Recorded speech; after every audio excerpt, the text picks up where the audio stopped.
हम लोग तो जलते हैं क्या ना, ये लोग पहले कुछ नहीं, बहुत गरीब थे, उसके बाद धीरे धीरे आगे बढ़ने लगे, उनको बराबरी में हो। ये आपके सगे चाचा हैं? सगे चाचा। हाँ? सगे चाचा। आपने लड़ाई मारपीट की कई खबरें सुनी होंगी। कोई जायदाद के लिए एक दूसरे की जान लेने पर आमादा है तो कोई आपसी रंजिश में ही खून की वारदात को अंजाम दे देता है। लेकिन बहराइच से जो मामला सामने आया, उस मामले से ज्यादा उसकी वजह लोगों के बीच हैरानी और साथ ही साथ चर्चा का विषय बनी हुई है। नमस्कार, आप देख रहे हैं यूपी तक और मैं हूं आपके साथ गौरांशी श्रीवास्तव। मामला है बहराइच का, जहां बिल्ली घर में बनी मछली खा गई। इसी को लेकर विवाद बढ़ा और इतना बढ़ा कि भतीजे ने फावड़े से अपने चाचा पर ही हमला करके मार डाला।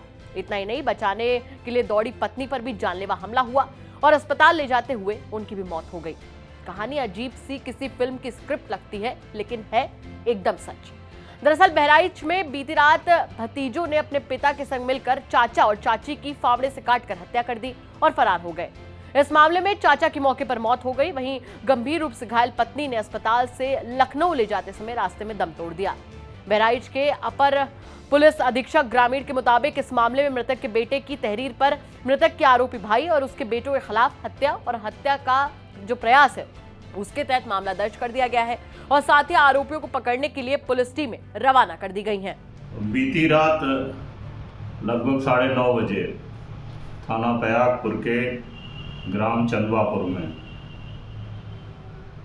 चाचा भतीजे के बीच में मारपीट हुई थी, जिसमें कि घटना से पूर्व भतीजा अपनी पत्नी को मारपीट और गाली गलौज कर रहा था। चाचा ने आकर के बीच पड़ाव किया, जिसमें कि भतीजे ने क्रोधित होकर के उनके ऊपर फावड़े से वार कर दिया। बीच बचाव में आई चाची को भी चोटें लगी। इस घटना में चाचा की मौके पर ही मृत्यु हो गई है तथा इलाज के लिए लाई गई चाची को बहराइच से लखनऊ रेफर किया गया था। रास्ते में पता चला है कि उनकी भी मृत्यु हो गई है। मृतक के पुत्र की तहरीर पर इसमें हत्या और हत्या के प्रयास का अभियोग पंजीकृत कर लिया गया है तथा गिरफ्तारी के लिए टीमें रवाना हैं। मौके पर शांति व्यवस्था बनी हुई है तथा इसमें अग्रेतर विधिक कार्रवाई सुनिश्चित कराई जा रही है। आपको बता दें कि घटना है बहराइच के थाना पयागपुर क्षेत्र की, जहां चंदवापुर गांव में श्याम मनोहर उर्फ किल्लन बीती रात अपने बरामदे में बैठे खाना खा रहे थे और उसी दौरान उनके भाई के घर में उनके जो भतीजे सुनील और उनकी पत्नी के बीच झगड़ा शुरू हो गया।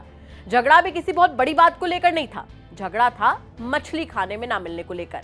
दरअसल सुनील दोपहर में खाने के लिए मछली लेकर आया था और नशे की हालत में शाम को अपनी पत्नी से मछली खाने की जिद कर रहा था, लेकिन घर में बनी रखी मछली बिल्ली खा गई। इसी बात को लेकर सुनील ने अपनी पत्नी को गाली देना शुरू कर दिया। उधर झगड़ा होता देख सुनील के चाचा श्याम मनोहर भतीजे सुनील को डांटने लगे। बस यही बात सुनील को नागवार गुजर गई और झगड़ा शुरू हो गया। सुनील से झगड़ा होता देख सुनील के पिता इंदर समेत सुनील के बाकी भाई भी बीच में कूद पड़े। दरअसल उनके बीच में आने की जो वजह थी वो सिर्फ यही नहीं थी कि चाचा भतीजे में लड़ाई हो रही थी, बल्कि वो अपने चाचा की दीवार की ओर से आ रही सीलन से भी नाराज थे। जब सुनील की अपने चाचा से लड़ाई हुई तो बाकी भाइयों को अपना गुस्सा निकालने का मौका मिल गया। सबने मिलकर श्याम मनोहर की फावड़े से काटकर हत्या कर दी। वहीं पति को घायल अवस्था में देखकर बचाने दौड़ी श्याम मनोहर की पत्नी श्यामा देवी पर भी आरोपियों ने फावड़े से वार शुरू कर दिया, जिससे वो गंभीर रूप से घायल हो गई। इस हमले में श्याम मनोहर ने तो मौके पर ही दम तोड़ दिया और उनकी पत्नी की मौत अस्पताल से रेफर होने के बाद लखनऊ ले जाते समय रास्ते में हो गई। आपको बता दें कि घटना के बाद पकड़े जाने के डर से आरोपी मौके से फरार हो गए। वहीं एक ही झटके में अपना सब कुछ खो देने वाले श्याम मनोहर के बेटे का क्या कहना है वो भी जान लेते हैं। हमारे पिताजी खा रहे थे और लोग शराब पी के गाड़ी बक रहे थे। उसके बाद में 4 लोग थे, उनके हमारे काका के 3 लड़के, एक लड़का टेंगारी लिया था, एक लड़का फरुआ। माँ को हमारे पिता को मारने लगे तो माँ छुड़ाने लगी। उसके बाद में उनके दोनों बेटे मिलकर फावड़े और टेंगारी से मारे। किसको? माँ और पिता मेरा खत्म हो गया। क्या कोई विवाद? कोई विवाद नहीं। छोटी सी बात पर शुरू हुआ विवाद कब फसाद बन गया पता ही नहीं चला।